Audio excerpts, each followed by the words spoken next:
আমরা বিদ্যাসাগর রেলপথ মিশনের পক্ষ থেকে আজকে এই ইরপালা বাজার এলাকায় আমরা উপস্থিত হয়েছি। বিদ্যাসাগর রেলপথ মিশনের পক্ষ থেকে আপনারা জানেন আমি অনেকক্ষণ ধরেই আপনাদের সঙ্গে কথা বলছি এইগুলো নিয়ে। আমাদের দাসপুর শাখা কমিটি রয়েছে, চন্দ্রকোনা শাখা কমিটি রয়েছে, আমাদের ইরপালা অঞ্চলে কোনো শাখা কমিটি নেই।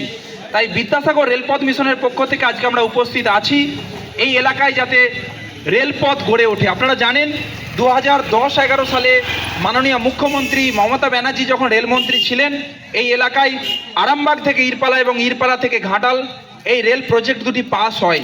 আমরা পাঁশকুড়া থেকে ঘাটাল যেমন রেলপথের জন্য আন্দোলন করছি, ঘাটাল থেকে চন্দ্রকোনার জন্য যেমন আন্দোলন করছি, আমরা চাইছি এই এলাকার মানুষ স্বতঃস্ফূর্তভাবে এগিয়ে আসুক এবং বিদ্যাসাগর রেলপথ মিশন বিদ্যাসাগর মহাশয় জন্মভূমিকে যে রেলপথের সঙ্গে যুক্ত করার যে দাবি নিয়েছে, তারা যে লড়াই করছে তার সঙ্গে এলাকার মানুষ যুক্ত। আমি আন্তরিকভাবে ধন্যবাদ জানাচ্ছি। বহু মানুষ এগিয়ে আসছেন, বহু যুবক, অনেক বয়স্ক অভিজ্ঞ মানুষ তারা এগিয়ে এসে কিন্তু সিগনেচার করছেন।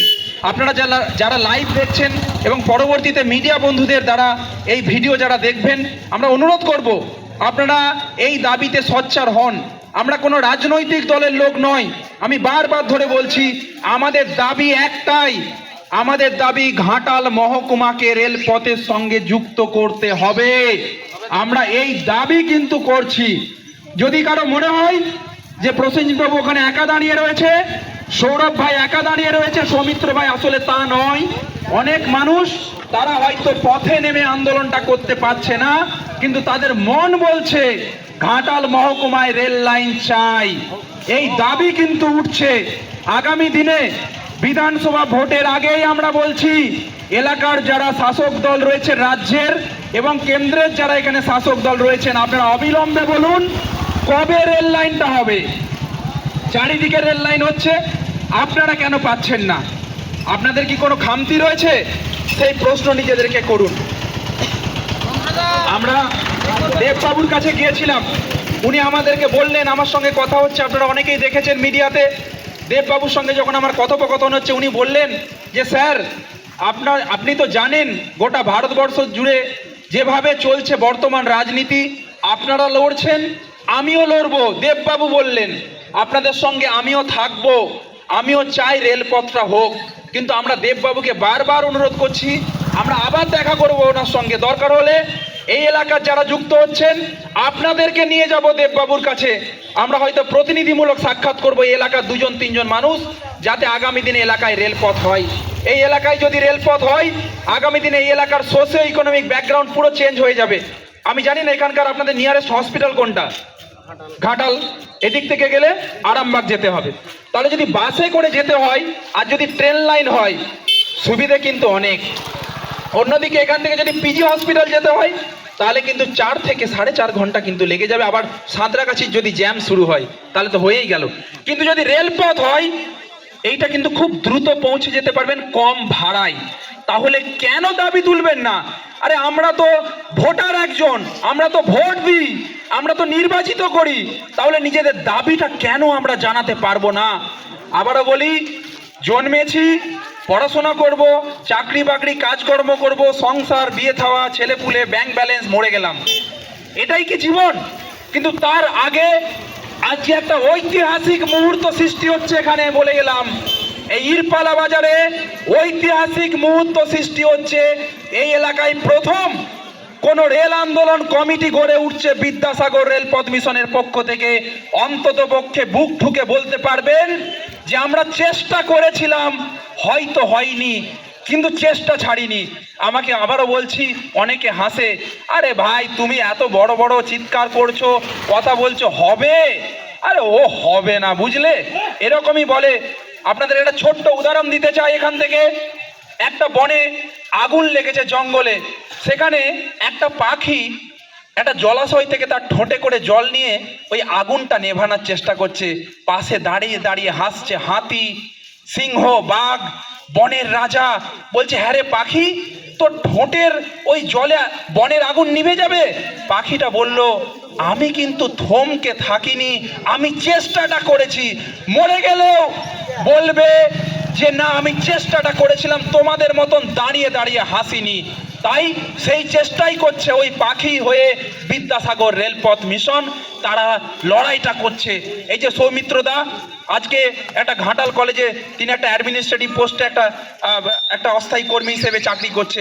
ছাত্রছাত্রীদের পরীক্ষা ছিল, সেইখান থেকে ডিরেক্ট এখানে এসছে, এখনো হয়তো টিফিনটাও করেনি আপনাদের সঙ্গে একটু কথা বলার জন্য।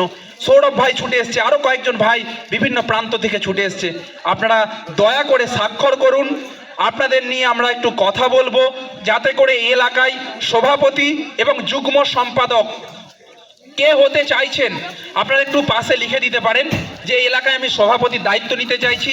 আগামী দিনে সামাজিক মাধ্যমে এবং আপনাদের আশেপাশে যদি কোনো আন্দোলন হয়, আন্দোলন মানে কিন্তু আমরা ওই মানে লাঠি দ্বারা নিয়ে আন্দোলন নয়, আমরা একটা অবস্থান করলাম, মানুষের কাছে আবেদন জানালাম যে হ্যাঁ রেলপথের দাবিতে।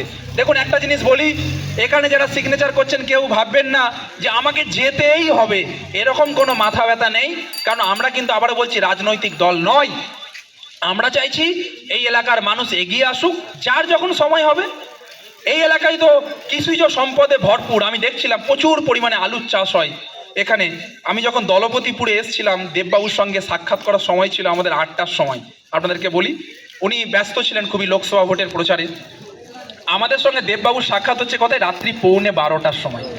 তো আমি দেখছিলাম ওই প্রতীক্ষালয় থেকে বহু লরি আলুর বস্তা ভর্তি করে তারা কিন্তু নিয়ে যাচ্ছে বিক্রি করার জন্য, বিভিন্ন কোল্ড স্টোরেজে দেওয়ার জন্য। কিন্তু যদি রেল লাইন হতো, আপনাদের এখান থেকে যে ক্যারিং খরচ, তাহলে মহাজন 250 টাকার আলুর বস্তা সে কিন্তু 350 টাকায় কিনতে পারতো। কিন্তু এই ক্যারিং খরচ বেশি হবে বলে কিন্তু সেটা সম্ভব হচ্ছে না। তাহলে এত কিছু বিষয়, এলাকার যারা ছাত্রছাত্রী এখানে রয়েছে, যদি ট্রেন লাইন হয়, আমার এখানকার ছাত্রছাত্রী বন্ধুরা কেন প্রেসিডেন্সি কলেজে পড়বে না, কেন যাদবপুর ইউনিভার্সিটিতে পড়বে না, কেন ক্যালকাটা ইউনিভার্সিটির স্বপ্ন দেখবে না? আমি আপনাদেরকে বলি, এই কথা যত বলবো আপনারা হয়তো ভাবছেন এগুলো সব অভিজ্ঞতার কথা বলছি। আমাকে মাঝে মধ্যেই বিশেষ করে সপ্তাহের শেষে আসতে হয় এই রেল আন্দোলনের জন্য। মনে আছে যে আমার ক্লাস চলছিল যাদবপুর ইউনিভার্সিটিতে, ক্লাস শেষ হয়েছে 5:30টার সময়, 6:30টার পর দেখবেন হাওড়া থেকে আর বাস পাওয়া যায় না, তাই তো ঠিক বলছি তো? তো যখন আমি হাওড়াতে পৌঁছলাম বাজছে 6:45, কি করে বাড়ি যাব, ফিরে যাব না আগামীকাল তো একটা আমাদের রেলপথের আন্দোলন রয়েছে। আমি কি করলাম, ওখান থেকে দীঘা হাওড়া বাস ধরলাম। কোথায় নামালো আমাকে কোলাঘাটে নামিয়ে দিল। কোলাঘাট থেকে সবজির গাড়িতে করে কোথায় আসলাম, মেছগ্রাম মোড়। তখন বাজছে প্রায় ধরে রাখুন মানে ওই সাঁতরাগাছির জ্যাম সব মিলিয়ে এখানে বেজে গেছে তখন 10:35 বা এরকম ব্যাপার। আমি দেখছি প্রায় 100-150 মানুষ মেছগ্রাম মোড়ে ভিড় করে দাঁড়িয়ে রয়েছে যে কোনো একটা গাড়ি পেলে উঠে পড়বো। আমি জিজ্ঞাসা করলাম যে দাদা এখানে বাস কটায় লাস্ট? বললো 9:45, কেউ বলছে 10:15, পাঁশকুড়া টু ঘাটাল। তাহলে এতগুলো মানুষ দাঁড়িয়ে রয়েছে, যদি রেল লাইন থাকতো তাহলে রাতের একটা ট্রেন কিন্তু আসতো। আমি জানি শিয়ালদা থেকে কিন্তু 12টা-1টা অবধিও কিন্তু লোকাল ট্রেন চলে 12টা পর্যন্ত।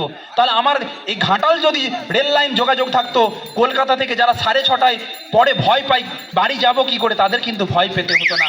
আপনাকে পিজি হসপিটাল যাওয়ার জন্য কটাই যেতে হয়, এখান থেকে 4:30-4টের সময় আপনাকে যেতে হয়। আমি তাই বলবো বন্ধু, এই কথাগুলো একটু ভাবুন, এই কথাগুলো মস্তিষ্কের মধ্যে একটু ঢোকান, যাতে করে আগামী দিন এলাকায় এই বিস্তারিতভাবে এই রেল আন্দোলন ছড়িয়ে পড়ে। আমি আগামীকাল আবার ভোরবেলা যাদবপুর ফিরে যাব, অনেক আস্থা নিয়ে অনেক আশা নিয়ে আপনাদের কাছে এসেছি। বক্তব্য দীর্ঘায়িত করব না। আগামী দিনে আপনাদের ভালোবাসা, এই উৎসাহ যদি পাই, আগামী দিনে আমরা এই এলাকায় আরও কিছু পথসভা করব। আপনাদেরকে নিয়ে কিন্তু আমরা স্বপ্ন দেখতে শুরু করেছি, আমরা এই এলাকাকে রেলপথের সঙ্গে যুক্ত করতে পারবো বলে আমরা মনে করি।